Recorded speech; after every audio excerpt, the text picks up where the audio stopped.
വചനയാത്ര സംഖ്യ 36 അധ്യായം. വിവാഹിതയുടെ അവകാശം.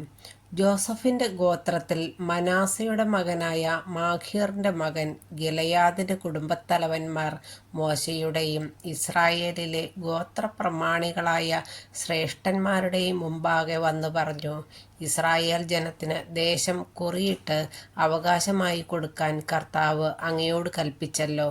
ഞങ്ങളുടെ സഹോദരനായ സെലോഫഹാദിന്റെ അവകാശം അവന്റെ പുത്രിമാർക്ക് കൊടുക്കാനും കർത്താവ് അങ്ങയോട് കൽപ്പിച്ചു. എന്നാൽ അവർ ഇസ്രായേലിലെ മറ്റു ഗോത്രങ്ങളിൽപ്പെട്ടവരുമായി വിവാഹിതരായാൽ അവരുടെ ഓഹരി ഞങ്ങളുടെ പിതാക്കന്മാരുടെ അവകാശത്തിൽ നിന്ന് കൈമാറി അവർ ബന്ധപ്പെടുന്ന ഗോത്രത്തിൻ്റെ അവകാശത്തോട് ചേരും. അങ്ങനെ അത് ഞങ്ങളുടെ അവകാശത്തിൽ നിന്ന് നീക്കം ചെയ്യപ്പെടും.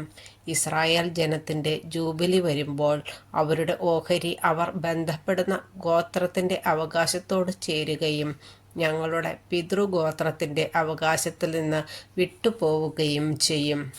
കർത്താവിൻ്റെ വചനപ്രകാരം മോശ ഇസ്രായേൽ ജനത്തോട് പറഞ്ഞു, ജോസഫിൻ്റെ പുത്രന്മാരുടെ ഗോത്രം പറഞ്ഞത് ശരി തന്നെ. കർത്താവ് സെലോഫഹാദിൻ്റെ പുത്രിമാരെക്കുറിച്ച് കൽപ്പിക്കുന്നത് ഇതാണ്: തങ്ങൾക്കിഷ്ടമുള്ളവരുമായി ഞങ്ങൾ അവർക്ക് വിവാഹബന്ധമാകാം, എന്നാൽ അത് തങ്ങളുടെ പിതൃഗോത്രത്തിലെ കുടുംബങ്ങളിൽ നിന്ന് മാത്രമായിരിക്കണം. ഇസ്രായേൽ ജനത്തിൻ്റെ അവകാശം ഒരു ഗോത്രത്തിൽ നിന്ന് മറ്റൊന്നിലേക്ക് മാറ്റരുത്. ഇസ്രായേല്യരിൽ ഓരോരുത്തരും താന്താങ്ങളുടെ പിതൃഗോത്രത്തിൻ്റെ അവകാശത്തോട് ബന്ധപ്പെട്ടിരിക്കണം. ഇസ്രായേൽ ജനത്തിൽ ഓരോരുത്തരും താന്താങ്ങളുടെ പിതാക്കന്മാരുടെ അവകാശം നിലനിർത്തേണ്ടതിന് ഇസ്രായേൽ ജനത്തിൻ്റെ ഏതെങ്കിലും ഗോത്രത്തിൽ അവകാശമുള്ള സ്ത്രീ സ്വന്തം പിതൃഗോത്രത്തിലെ കുടുംബങ്ങളിൽ ഒരാളുടെ ഭാര്യയാകണം. അങ്ങനെ ചെയ്താൽ അവകാശം ഒരു ഗോത്രത്തിൽ നിന്ന് മറ്റൊന്നിലേക്ക് മാറുകയില്ല. ഇസ്രായേൽ ജനത്തിൻ്റെ ഗോത്രങ്ങളിൽ ഓരോന്നും സ്വന്തം അവകാശത്തോട് ബന്ധപ്പെട്ടിരിക്കും.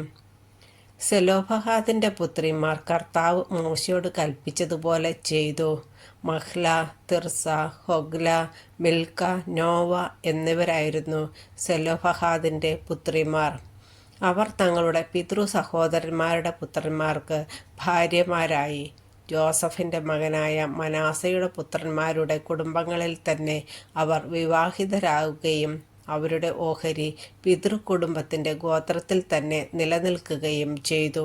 ഇവയാണ് ജെറീക്കോയുടെ എതിർവശത്ത് ജോർദാന് സമീപം മോവാബ് സമതലത്തിൽ വെച്ച് കർത്താവ് മോശ വഴി ഇസ്രായേൽ ജനത്തിന് നൽകിയ നിയമങ്ങളും ചട്ടങ്ങളും.